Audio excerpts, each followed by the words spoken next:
se uključi. Vi, gospođa, danas ste slobodni. Mi pijemo kavu.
Ovaj vikend od 2. do 4.6.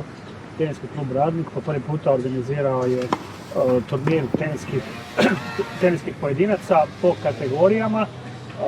Posebno naglašavamo da je to turnir u seriji Hrvatske udruge tenisača, znači po njihovim pravilima i bodovanje za njihove liste. Igrane su kategorije do 35 godina, iznad 35, iznad 45, iznad 55, iznad 65 godina. Odaziv je bio velik, u svakoj kategoriji imali smo po 8 tenisača.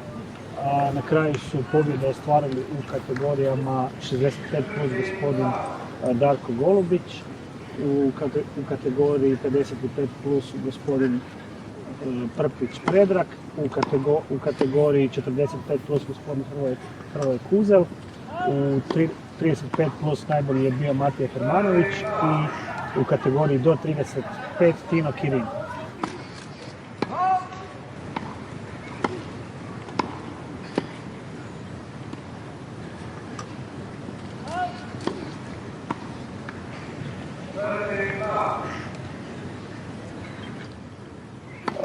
Cijelo vrijeme druženje je bilo ugodno, osiguranje bio za sve natjecatelje i goste i gledatelje ručak i nadamo se da je to početak dobre tradicije igranja tenisa u Križevcima. Posebno zahvaljujemo sponzorima kluba, tvrtci Radnik i predsjedniku kluba Ivanu Šariću.